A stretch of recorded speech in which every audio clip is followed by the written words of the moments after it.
NMMS வினாத்தாள் ஆண்டு 2018. இன்னைக்கு நம்ம மேட் பகுதியில் இருக்கக்கூடிய வினா எண் 61 இருந்து 90 வரையிலான விளக்கங்களையும் விடைகளையும் பார்க்கலாம். வினா எண் 61. கீழே கொடுக்கப்பட்டுள்ள தகவல்களை படித்து பின்வரும் வினாவிற்கு விடையளிக்கவும். இந்த குறிப்புகளை மையப்படுத்தி தான் வினா எண் 61 இருந்து 65 வரையிலான விடைகளை நம்ம அளிக்க போறோம். அதனால தெளிவா ஒரு படம் போட்டுக்கிறது நல்லது. முதல் குறிப்பு பாருங்க. A, B, C, D, E மற்றும் F ஆகியோர் ஒரு பேருந்தில் பயணம் செய்கின்றனர். அந்த பேருந்துல 6 பேர் பயணம் செய்யறாங்க. மேலும் என்ன குறிப்பு கொடுத்திருக்காங்க? அந்த குழுவில் 2 நிருபர்கள், 2 தொழில்நுட்பம் சார்ந்தவர்கள், 1 புகைப்பட கலைஞர் மற்றும் 1 எழுத்தாளர் உள்ளனர். இந்த 6 பேத்துல 2 ரிப்போர்ட்டர், 2 டெக்னீஷியன்ஸ், 1 போட்டோகிராஃபர், 1 ரைட்டர் இருக்காங்கன்னு சொல்லியிருக்காங்க. மேலும் என்ன குறிப்பு கொடுத்திருக்காங்க? F-ஐ போன்று அதே தொழில் புரியும் B-ஐ ஒரு எழுத்தாளர் திருமணம் செய்துள்ளார். அந்த 6 பேத்திலேயே F மற்றும் B 2 பேரும் ஒரே தொழில் தான் செய்யறாங்க. இங்க 2 பேரா இருக்கிற தொழில்கள் எது? நிருபர் மற்றும் தொழில்நுட்பம் சார்ந்தவர்கள். அப்ப இது ஏதோ ஒண்ணுல இந்த F மற்றும் B 2 பேரும் பணிபுரியுறாங்க. மேலும் என்ன குறிப்பு கொடுத்திருக்காங்க? B ஒரு எழுத்தாளரை திருமணம் செய்துள்ளார். எழுத்தாளர் யாருன்னு சொல்லல, ஆனா B திருமணம் பண்ணிருக்கிறது ஒரு எழுத்தாளர்னு சொல்லிருக்காங்க. இங்க இருக்கிறதும் ஒரு எழுத்தாளர் தான். அடுத்தது பாருங்க. A என்ற புகைப்பட கலைஞர் D என்ற நிருபரை திருமணம் செய்துள்ளார். இருக்கிறது ஒரே ஒரு போட்டோகிராஃபர் தான். அவரும் D அப்படிங்கிற ஒரு ரிப்போர்ட்டரை கல்யாணம் பண்ணிருக்காரு. அடுத்த குறிப்பு பாருங்க. இந்த குழுவில் 2 ஜோடி திருமணமானவர்கள் மற்றும் அவர்களில் யாரும் ஒரே விதமான தொழிலில் ஈடுபடாதவர்கள். அதாவது இந்த 6 பேர்ல 2 ஜோடி திருமணமானவர்கள்னு சொல்லிட்டாங்க. அது மட்டும் இல்லாம அவர்கள்ல யாருமே ஒரே விதமான தொழிலில் ஈடுபடாதவர்கள். அதாவது 4 பேருமே வேற வேற தொழில்ல இருக்கவங்கன்னு சொல்லிட்டாங்க. இப்ப பாருங்க. B ஒரு எழுத்தாளரை திருமணம் செஞ்சிருக்காரு. A ஒரு புகைப்பட கலைஞர், அதாவது போட்டோகிராஃபர். அவர் D அப்படிங்கிற ரிப்போர்ட்டரை திருமணம் செஞ்சிருக்காரு. இங்க ரிப்போர்ட்டர் தான் 2 பேர் இருக்காங்க. அந்த ரிப்போர்ட்டர்ல D அப்படிங்கிறவர் ரிப்போர்ட்டர் ஆயிட்டாரு. அப்போ B அப்படிங்கிறவரும் ரிப்போர்ட்டரா இருந்தா இந்த கூற்று நமக்கு பூர்த்தி ஆகாது. அப்ப கண்டிப்பா தொழில்நுட்பம் சார்ந்தவரா தான் இருக்கணும் இந்த B. காரணம் என்னன்னா B மற்றும் F 2 பேரும் ஒரே தொழில் செய்யறாங்க. அது ஒரு காரணம். இன்னொன்னு, இந்த திருமணமான ஜோடிகள்ல 4 பேருமே வேற வேற வேலைகளை செய்யறவங்களா இருக்கணும். அப்படி பார்க்கும்போது Bக்கு நம்ம தொழில்நுட்பம் சார்ந்தவர், அதாவது டெக்னீஷியன் அப்படிங்கிற வேலைய வச்சுக்கிட்டாதான் இது கரெக்டா இருக்கும். அடுத்த குறிப்பு பாருங்க. C என்ற எழுத்தாளரின் சகோதரர் F. இங்க இருக்கிறது ஒரே ஒரு எழுத்தாளர் வேலைதான். அந்த எழுத்தாளரும் C அப்படின்னு சொல்லிட்டாங்க. அந்த எழுத்தாளரை தான் B திருமணம் செஞ்சிருக்காரு. அப்ப B மற்றும் C இவங்க 2 பேரும் ஒரு திருமணமான ஜோடி. A மற்றும் D ஒரு திருமணமான ஜோடி. E அப்படிங்கிறவர் அப்ப இங்க என்ன ப்ரொஃபஷன்ல இருப்பாரு? E அப்படிங்கிறவர் இங்க நிருபராதான் இருக்கணும். ஏன்னா அந்த ஒரு வேலை மட்டும்தான் மிச்சம் இருக்கு. இப்போ இங்க C யோட சகோதரர் தான் F ன்னு சொல்லிட்டாங்க. ஆனா C அப்படிங்கிறவரு ஆனா பெண்ணான்னு சொல்லல. ஏன்னா Fக்கு மட்டும்தான் சகோதரர்னு கொடுத்திருக்கனால அவர் ஆணா இருப்பாரு. நீ கேள்விய பாருங்க. C என்பவர் Fக்கு என்ன உறவு? Fக்கு Cன்னு கேட்டா நம்ம சகோதரர் அப்படின்னு சொல்லலாம். ஆனா இங்க C Fக்கு என்ன உறவுன்னு கேட்டிருக்காங்க. C யோட பாலினம் நமக்கு தெரியாதனால அதை நம்மளால சரியா கூற இயலாது. 2 பேரும் உடன் பிறந்தவர்கள் தான். ஆனா இங்க ஆப்ஷன்ஸ்ல அந்த உடன் பிறந்தவர்கள் அப்படிங்கிறது இல்லாதனால கூற இயலாது அப்படிங்கறது தான் நமக்கு சரியான விடையா இருக்கும். காரணம் C யோட பாலினம் நமக்கு தெரியாது. அப்ப ஆப்ஷன் சி தான் சரியான விடை. டிக் பண்ணிக்கோங்க.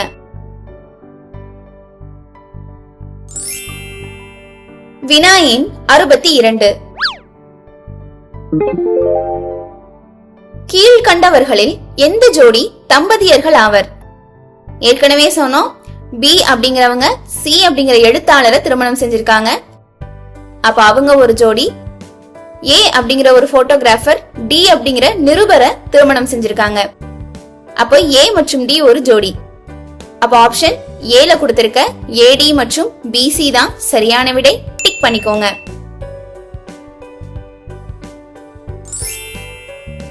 வினா எண் 63. கீழ்கண்டவர்களில் எழுத்தாளர் யார்? நமக்கு இங்க 6வது குறிப்பிலேயே சொல்லிட்டாங்க சி என்ற எழுத்தாளரின் சகோதரர் அப்படின்னு. அப்ப சி அப்படிங்கிறவர் தான் கண்டிப்பா எழுத்தாளரா இருக்கணும். அப்ப ஆப்ஷன் பி தான் சரியான விடை. டிக் பண்ணிக்கோங்க.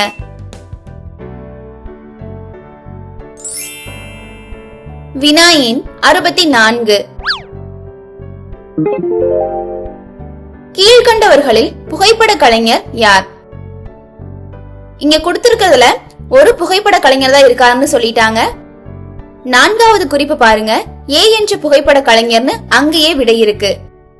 அப்ப ஆப்ஷன் ஏ தான் சரியான விடை. டிக் பண்ணிக்கோங்க.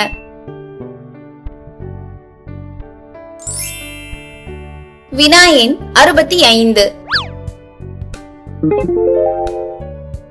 இவர்களில் ஆண் உறுப்பினர் என்று தெரிய வருவது யார்? இங்க ஏ பி சி டி இ இவங்க 5 பேருக்குமே என்ன பாலினம் அப்படின்னு நம்மளால கண்டுபிடிக்க முடியல. ஆனா கடைசி குறிப்புல பாருங்க, சி என்ற எழுத்தாளரின் சகோதரர் எஃப் அப்படின்னு சொல்லிட்டாங்க.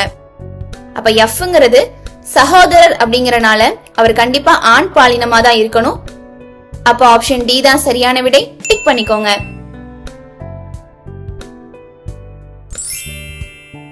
வினா எண் 66. கீழ்கண்ட சொற்களை வரிசைப்படுத்தி பொருத்தமான பொருள் தரும் வரிசையை அமைக்க. Forest, furniture, would, trees. இங்க வுட் மற்றும் ஃபர்னிச்சர் அப்படிங்கிற வார்த்தைகள் கொடுத்திருக்காங்க. இத வச்சு நம்ம என்ன முடிவுக்கு வரலாம்? ஒரு மரச்சாமான், அதாவது ஃபர்னிச்சர் எப்படி தயாரிக்கப்படுது அப்படிங்கறத சொல்ல வராங்க மாதிரி இருக்கு. பாருங்க, ஃபாரஸ்ட்ல இருந்து மரத்தை வெட்டி அத மரக்கட்டையா மாத்தி நம்ம மரச்சாமான்கள், அதாவது ஃபர்னிச்சர் செய்யறோம். அப்ப இங்க பொருள் தரும் வரிசை எது? Forest, trees, would, furniture. அப்ப ஆப்ஷன் பி தான் சரியான விடை. டிக் பண்ணிக்கோங்க.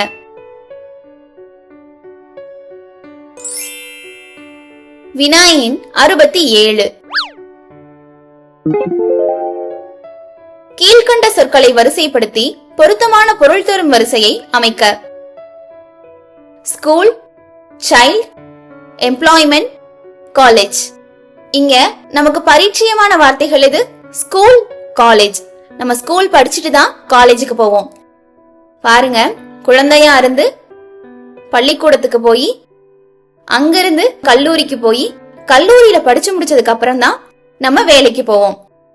அப்ப சைல்ட், ஸ்கூல், காலேஜ், எம்ப்ளாய்மெண்ட். இதுதான் சரியான வரிசை. ஆப்ஷன் ஏ தான் சரியான விடை. டிக் பண்ணிக்கோங்க.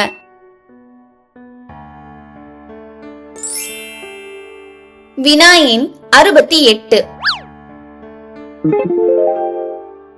கீழ்கண்ட சொற்களை வரிசைப்படுத்தி பொருத்தமான பொருள் தரும் வரிசையை அமைக்க.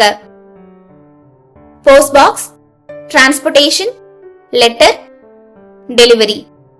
இங்க போஸ்ட் பாக்ஸ் மற்றும் லெட்டர் கொடுத்திருக்காங்க. நம்ம லெட்டர் எழுதினா அத போஸ்ட் பாக்ஸ்ல தான் போடுவோம். அது நமக்கு தெரிஞ்ச விஷயம் தான். அப்ப அங்க இருந்து நம்ம ஆரம்பிப்போம். முதல்ல நம்ம ஒரு லெட்டர் எழுதுறோம், அத போஸ்ட் பாக்ஸ்ல போடுறோம். போஸ்ட்மேன் அதை எடுத்துட்டு போய் அதோட பின்கோடு என்னன்னு பார்த்து அதை எந்த ஊருக்கு அனுப்பணுமோ அந்த ஊருக்கு அனுப்புவாரு. அந்த லெட்டரை அனுப்புறத தான் டிரான்ஸ்போர்டேஷன் அப்படின்னு சொல்லுவாங்க. அது சரியான ஊருக்கு போய் சேர்ந்ததும் அங்கிருந்து வேற ஒரு போஸ்ட்மேன் அதை டெலிவரிக்கு எடுத்துட்டு போவாரு. அப்போ letter, post box, transportation, delivery. இதுதான் சரியான வரிசை. ஆப்ஷன் சி தான் சரியான விடை. டிக் பண்ணிக்கோங்க.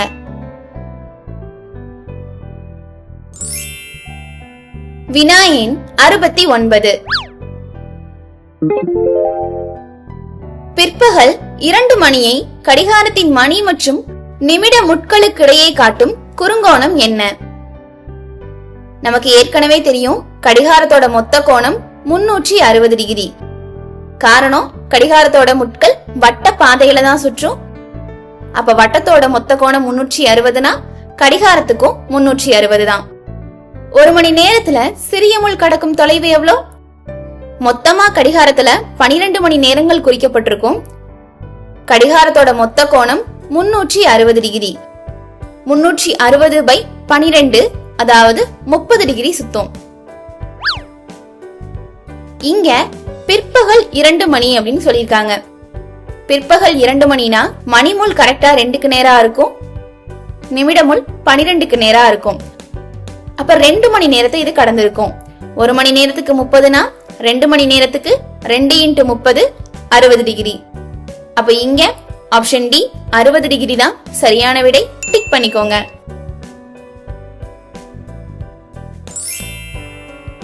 வினா எண் 70.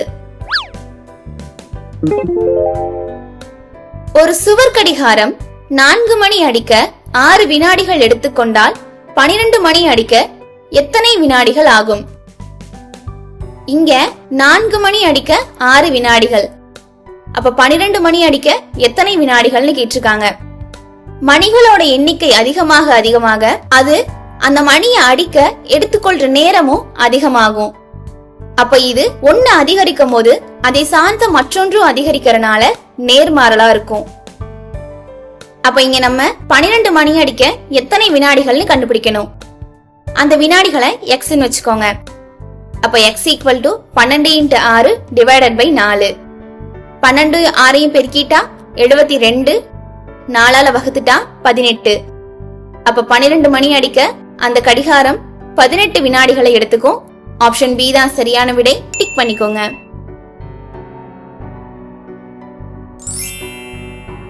வினா எண் 71. 6, 7, 8, 9 என்ற எண்ணின் நீர்பிம்பம் என்ன?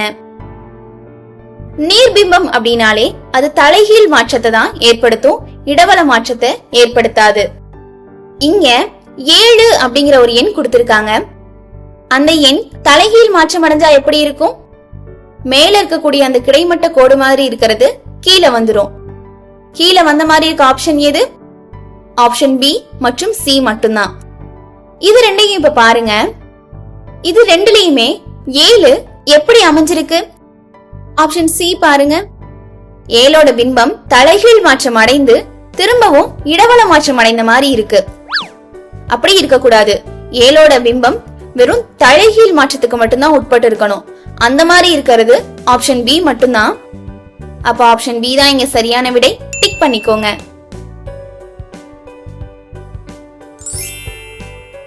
வினா எண் 72. ட்ரே என்ற வார்த்தையின் நீர்பிம்பம் என்ன?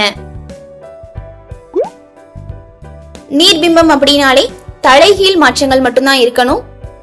அப்ப ஆப்ஷன் பி மற்றும் சில ஏதோ ஒண்ணுதான் விடையா இருக்கணும். ஆப்ஷன் பில பாருங்க, ஆர் அப்படிங்கிற வார்த்தை தலைகீழ் மாற்றம் அடையாம இடவல மாற்றம் அடைஞ்ச மாதிரி இருக்கு. ஆனா நீர்பிம்பத்துல தலைகீழ் மாற்றம் தான் இருக்கணும். அப்ப பி விடையா இருக்காது. சி மட்டும்தான் இப்ப இருக்கு. சில எல்லா எழுத்துக்களுமே கரெக்டா இருக்கா பாருங்க. எல்லா எழுத்துக்களுமே தலைகீழ் மாற்றம் அடைஞ்சு கரெக்டா இருக்கு. அப்ப அதுதான் சரியான விடையா இருக்கும். டிக் பண்ணிக்கோங்க.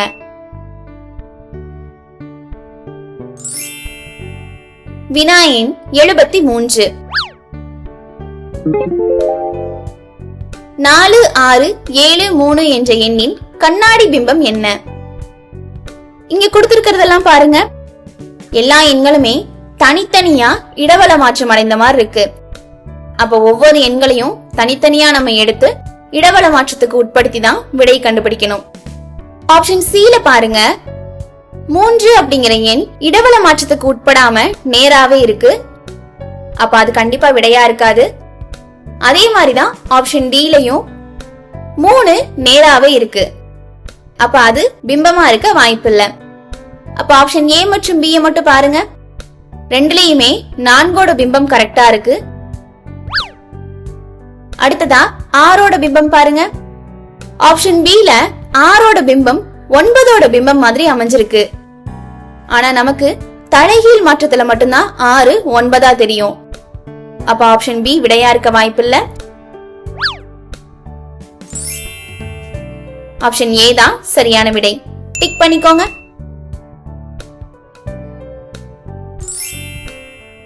வினா எண் 74. NTSE என்ற வார்த்தையின் கண்ணாடி பிம்பம் என்ன? கண்ணாடி இடது பக்கமா கொடுக்கப்பட்டிருக்கு. பிம்பத்துல இடவல மாற்றம் தான் இருக்கணும். ஆப்ஷன் C மற்றும் D-ல பாருங்க. E அப்படிங்கிற எழுத்து பிம்பமா இல்லாம நேராவே இருக்கு. அப்ப ரெண்டுமே விடையா இருக்க வாய்ப்பில்லை. ஆப்ஷன் A-ல பாருங்க. T இடவல மாற்றமா இல்லாம தலைகீழ் மாற்றமா இருக்கு. அப்போ A விடையா இருக்க வாய்ப்பில்லை. ஆப்ஷன் B-ல இருக்கக்கூடிய பிம்பங்கள் எல்லாம் கரெக்டா இருக்கா பாருங்க. எல்லாமே கரெக்டா இருக்கு. அப்போ ஆப்ஷன் B தான் சரியான விடை. டிக் பண்ணிக்கோங்க.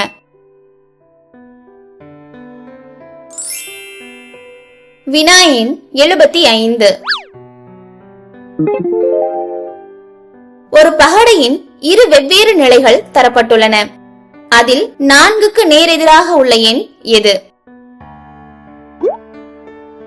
இங்க 2 பகடையிலயுமே 4 அப்படிங்கிற எண் பொதுவா இருக்கு. அப்போ இங்க எந்த விதியை நம்ம பயன்படுத்தலாம்? ஒரு முகம் பொதுவா இருந்துச்சுன்னா அந்த முகத்துல இருந்து கடிகார திசையில இருக்கக்கூடிய பக்கமும் எதிர்கடிகார திசையில இருக்கக்கூடிய பக்கமும் ஒண்ணுக்கொன்னு எதிர்பக்கங்களா இருக்கும். இப்ப 4ல இருந்து கடிகார திசையில முதல் பகடையில இருக்க எண் 5, 2வது பகடையில இருக்க எண் 2. அப்ப 5 2 எதிர் பக்கங்களா இருக்கும். அதே மாதிரி எதிர்கடிகார திசையில பாருங்க. முதல் பகடையில 6, 2வது பகடையில 3. அப்ப 6 3 எதிர் பக்கங்களா இருக்கும். அப்ப 4ஓட எதிர்பக்கம் என்னவா இருக்கும்? இங்க 1 மட்டும்தான் இல்ல. அப்ப அந்த 1 தான் 4ஓட எதிர்பக்கமா இருக்கும். அப்ப ஆப்ஷன் D தான் சரியான விடை. டிக் பண்ணிக்கோங்க.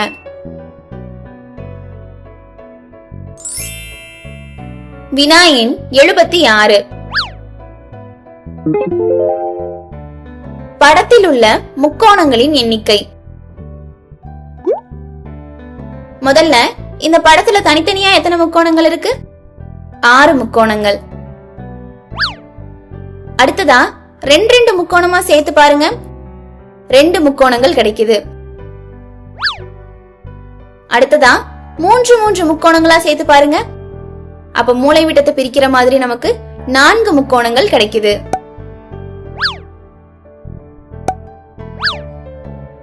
அப்ப மொத்த முக்கோணங்களோட எண்ணிக்கை 6 கூட்டல் 2 கூட்டல் 4 ஈக்குவல் டு 12. ஆப்ஷன் A தான் சரியான விடை. டிக் பண்ணிக்கோங்க.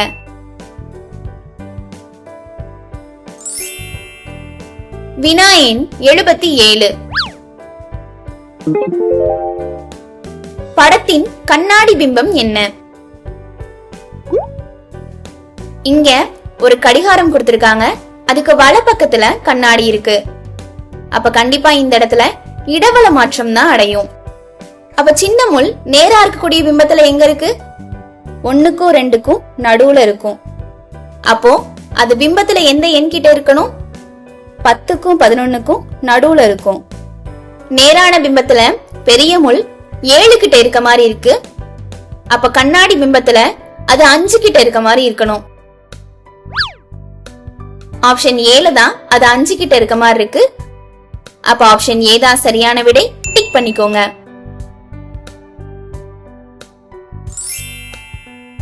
வினா எண் 78. படத்தின் நீர்பிம்பம் என்ன? இங்க நீர்பிம்பம் அப்படின்னு சொல்லிட்டனால இது கண்டிப்பா தலைகீழ் மாற்றம் மட்டும்தான் அடையும். தலைகீழ் மாற்றம் அப்படிங்கும் போது எப்படி இருக்கும்? மேல இருக்கக்கூடிய அந்த நிரப்பப்பட்ட 3 முக்கோணங்களும் அடிப்பகுதியில அமைஞ்சிருக்கணும். அப்படி இருக்கிறது ஆப்ஷன் B மற்றும் C தான். அப்ப அது ரெண்டுல ஏதோ ஒண்ணுதான் விடையா இருக்கணும். இன்னொன்னு பாருங்க, அந்த நிரப்பப்பட்ட பகுதிகள்ல 2 பகுதிகள் நெட்டுக்கோடுகளால நிரப்பப்பட்டிருக்கு. ஆனா ஆப்ஷன் சில கிடைமட்ட கோடுகளால நிரப்பப்பட்ட மாதிரி இருக்கு. அப்ப அது கண்டிப்பா விடையா இருக்காது. ஆப்ஷன் பில தான் நெட்டுக்கோடுகளால நிரப்பப்பட்டிருக்கு. அப்ப அதுதான் சரியான விடை. டிக் பண்ணிக்கோங்க.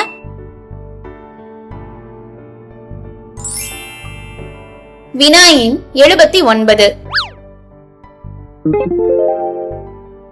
இரு இலக்க எண்களின் எண்ணிக்கை என்ன? இரு இலக்க எண்கள்னா அதுல 2 இலக்கம் தான் இருக்கணும். அதாவது 1களும் 10களும். அப்போ 10ல இருந்து 99 வரைக்கும் எத்தனை எண்கள் இருக்குன்னு நமக்கு தெரியணும். இப்போ 1ல இருந்து 99 வரைக்கும்னா மொத்தம் 99 எண் இருக்கும். அதுல 1ல இருந்து 9 வரைக்கும் உள்ள எண்கள் ஓரிலக்க எண்கள். அப்ப அந்த 9 எண்களை நம்ம கழிச்சிடலாம். அப்ப 99 மைனஸ் 9 90 எண்கள் இருக்கும். அப்ப ஆப்ஷன் சி தான் சரியான விடை. டிக் பண்ணிக்கோங்க.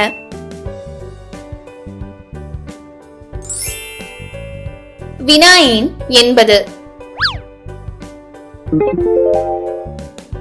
3 மற்றும் 5 ஆகிய எண்களை பயன்படுத்தி உருவாக்கப்படும் ஈரிலக்க எண்களின் எண்ணிக்கை என்ன? இங்க இந்த இலக்கங்களை திரும்ப பயன்படுத்த கூடாதுங்கிற நிபந்தனையை கொடுக்கல.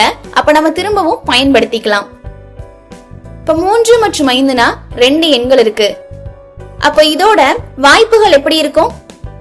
2 × 2 4 இருக்கும். இதை நம்ம சரி பார்த்திடலாமா? 3யும் 5யும் வச்சுக்கோங்க. கிடைமட்டத்திலையும் 3யும் 5யும் எழுதிக்கோங்க. நெடுவரிசையிலையும் எழுதிக்கோங்க. 3 3 மட்டும் வச்சு 33 வைக்கலாம். 3யும் 5யும் வச்சா 35 வச்சுக்கலாம்.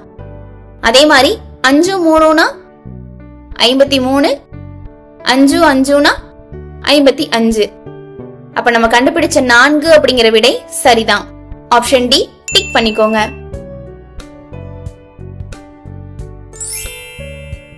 வினா எண் 81. முதல் 2 படங்களுக்கு இடையில் ஏதேனும் ஒரு தொடர்பு உள்ளது. அதே தொடர்பின் அடிப்படையில் கொடுக்கப்பட்ட படத்திலிருந்து விடுபட்ட ஒன்றை தேர்ந்தெடுக்கவும். முதல் படத்துல ஒரு அரைவட்டம் மட்டும் கொடுத்திருக்காங்க. இரண்டாவது படத்துக்கு வரும்போது அந்த அரைவட்டம் 90 டிகிரி கடிகார சுற்றின் எதிர் திசையில சுழற்சி அடைஞ்சிருக்கு. அது மட்டும் இல்லாம அதுக்கு மேல்புறமா நிழலிடப்பட்ட மற்றொரு அரைவட்டமும் அமைஞ்சிருக்கு. மூணாவது படத்திலிருந்து 4வது படம் எப்படி கிடைக்கணும்? மூணாவது படத்தை 90 டிகிரி கடிகார சுற்றின் எதிர் திசையில சுழற்சி, அதுக்கு மேல அதே மாதிரி ஒரு வடிவம் நிழலிடப்பட்டு காண்பிக்கப்பட்டிருக்கணும்.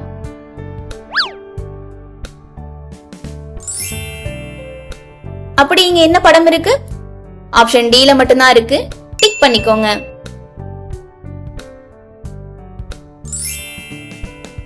வினா எண் 82. முதல் 2 படங்களுக்கு இடையில் ஏதேனும் ஒரு தொடர்பு உள்ளது. அதே தொடர்பின் அடிப்படையில் கொடுக்கப்பட்ட படத்திலிருந்து விடுபட்ட ஒன்றை தேர்ந்தெடுக்கவும். முதல் படத்துல பாருங்க, ஒரு ஐங்கோணம் இருக்கு. இரண்டாவது படத்துல அந்த ஐங்கோணம் சின்னதாகி உள்ள போயிருச்சு. முதல் படத்துல இருக்கிறத விட ஒரு பக்கம் குறைக்கப்பட்ட 4 பக்கங்களை கொண்ட ஒரு சதுரம் உருவாகி இருக்கு. மூணாவது படத்திலிருந்து 4வது படம் எப்படி கிடைக்கணும்? படம் 3 பாருங்க, ஒரு சதுரம் 45 டிகிரில சுழற்றப்பட்ட மாதிரி காமிச்சிருக்காங்க. அப்ப 4வது படம் எப்படி இருக்கணும்? இந்த சதுரம் சின்னதாகி உள்ள போயிடணும். அத சுத்தி இங்க 4 பக்கங்கள் இருக்கனால அங்க 3 பக்கங்களை கொண்ட ஒரு முக்கோணம் அமைஞ்சிருக்கணும்.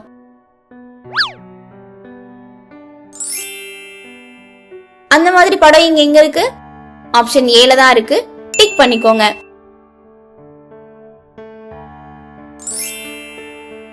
வினா எண் 83. முதல் 2 படங்களுக்கு இடையில் ஏதேனும் ஒரு தொடர்பு உள்ளது.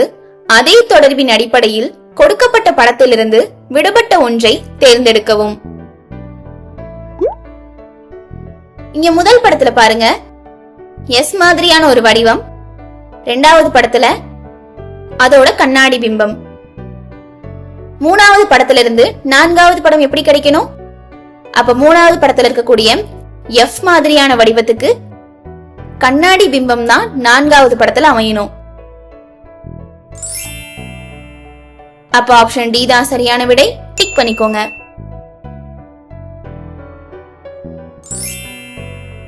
வினா எண் 84.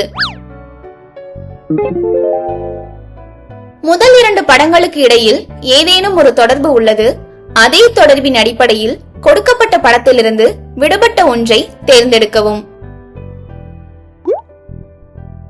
முதல் படத்துல பாருங்க, ஒரு வட்டம். அடுத்த படத்துல அந்த வட்டத்தை 8 சம வட்டக்கோண பகுதிகளா பிரிச்சிருக்காங்க. மூணாவது படத்துல இருந்து நான்காவது படம் எப்படி கிடைக்கணும்? அப்போ மூணாவது இருக்கக்கூடிய சதுரம் நான்காவது படத்துக்கு வரும்போது 8 பகுதிகளா பிரிச்சிருக்கணும்.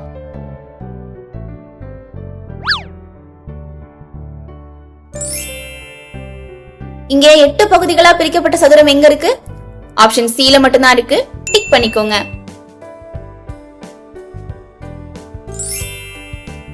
வினா எண் 85.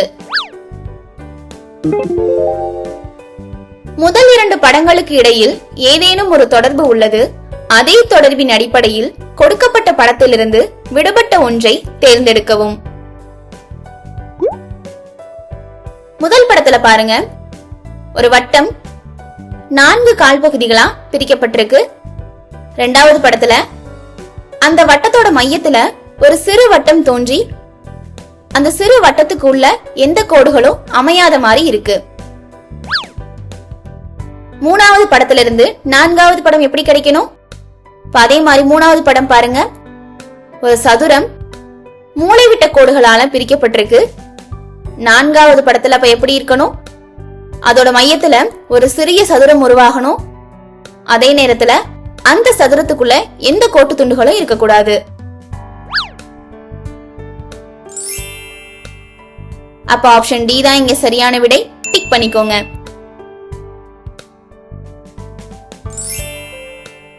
வினா எண் 86. கீழே உள்ள 4 படங்களுக்கு அடுத்து வர வேண்டிய படத்தை கண்டுபிடிக்கவும். முதல் படத்துல பாருங்க, 2 விட்கள் ஒட்டி இருக்க மாதிரி இருக்கு.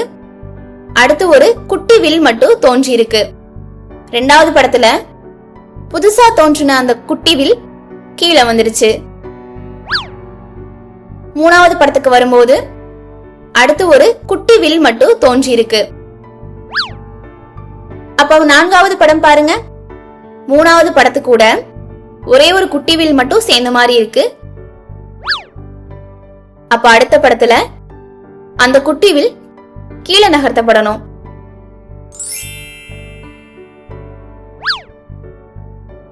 அந்த மாதிரி இங்க எங்க படம் இருக்கு? ஆப்ஷன் A மட்டும்தான் இருக்கு. டிக் பண்ணிக்கோங்க.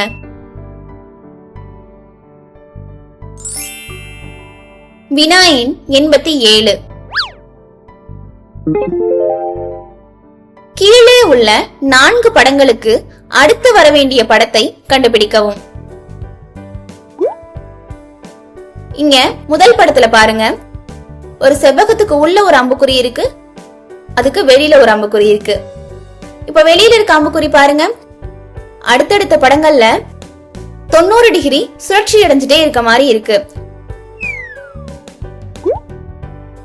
இரண்டாவது படத்துல கீழ்பக்கமா வந்துருது. மூணாவது படத்துல வலது பக்கம் மேல் நோக்கின மாதிரி வந்துருது. நான்காவது படத்துல மேல் பக்கம் இடது நோக்கின மாதிரி வந்துருது. அப்ப அஞ்சாவது படத்துல அது இடது பக்கம் கீழ் நோக்கின மாதிரி இருக்கணும். அந்த மாதிரி இருக்கீங்க ஒரே ஆப்ஷன், ஆப்ஷன் பி மட்டும்தான். அப்ப அதுதான் சரியா இருக்கணும். இருந்தாலும் உள்ள இருக்கக்கூடிய அம்புக்குறியும் பாருங்க, அடுத்தடுத்த படங்கள்ல 90 டிகிரி சுழற்சி அடைஞ்சிட்டே இருக்க மாதிரி இருக்கு. ரெண்டாவது படத்துல மேல் பக்கமா பாக்குது. மூணாவது படத்துல இடது பக்கம், நான்காவது படத்துல கீழ்பக்கமா இருந்துச்சுன்னா அடுத்த படத்துல அது வலது பக்கமா பார்த்துதான் இருக்கணும். அப்ப நமக்கு கிடைக்க வேண்டிய விடை முதல் படம் மாதிரியே அமையணும். அந்த மாதிரி இருக்கீங்க ஒரே ஆப்ஷன் பி மட்டும்தான். டிக் பண்ணிக்கோங்க.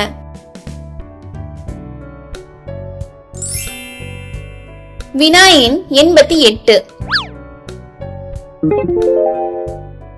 கீழே உள்ள 4 படங்களுக்கு அடுத்து வர வேண்டிய படத்தை கண்டுபிடிக்கவும். முதல் படத்துல பாருங்க, 2 அம்புக்குறிகள் எதிரெதிர் திசைகளை நோக்கி இருக்கிற மாதிரி இருக்கு. இரண்டாவது படத்துல கீழே இருக்கக்கூடிய அம்புக்குறி மட்டும் 90 டிகிரி கடிகார திசையில சுழற்சி அடைஞ்சிருக்கு. மூணாவது படத்துல அதே அம்புக்குறி மீண்டும் ஒரு 90 டிகிரி கடிகார சுற்றின் திசையில சுழற்சி அடைஞ்சு மேல பார்த்த அம்புக்குறியோட ஒன்னோட ஒண்ணு பொருந்தின மாதிரி இருக்கு. நான்காவது படத்துக்கு வரும்போது அதே அம்புக்குறி மீண்டும் 90 டிகிரி சுழற்சி அடைஞ்ச மாதிரி இருக்கு. அப்ப அடுத்து வர வேண்டிய படம் எப்படி இருக்கணும்? அதே அம்புக்குறி மீண்டும் 90 டிகிரி சுழற்சி அடைஞ்சு கீழ் நோக்கின மாதிரி இருக்கணும்.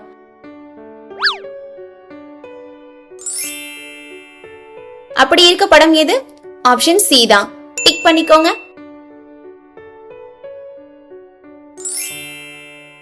வினா எண் 89. கீழே உள்ள 4 படங்களுக்கு அடுத்து வர வேண்டிய படத்தை கண்டுபிடிக்கவும். முதல் படத்துல பாருங்க, வலது மேல் பக்கம் ஒரு வட்டம் இருக்கு, இடது கீழ்பக்கம் ஒரு முக்கோணம் இருக்கு. இரண்டாவது படத்துக்கு வரும்போது அந்த வட்டம் மேல் பக்கத்திலிருந்து கீழ்பக்கமா வந்துடுச்சு, முக்கோணம் கீழ்பக்கத்திலிருந்து மேற்பக்கமா போய் ஒரு 180 டிகிரி சுழற்சியோ அடைஞ்சிருக்கு. இரண்டாவது படத்துல இருந்து மூன்றாவது படத்தை பாருங்க, மீண்டும் அந்த வட்டம் வலது பக்கமா இருந்து இடது பக்கமா போயிருச்சு, அந்த முக்கோணம் இடது மேல் பக்கத்துல இருந்து வலது மேல் பக்கத்துக்கு வந்துருச்சு.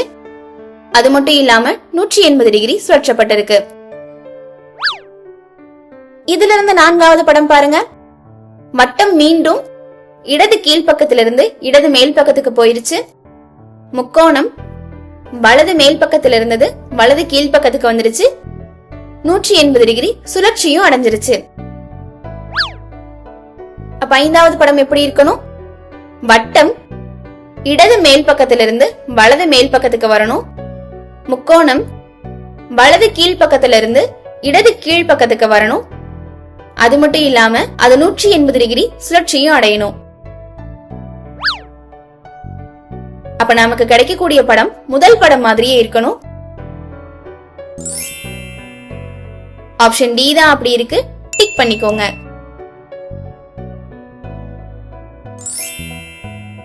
வினா எண் 90.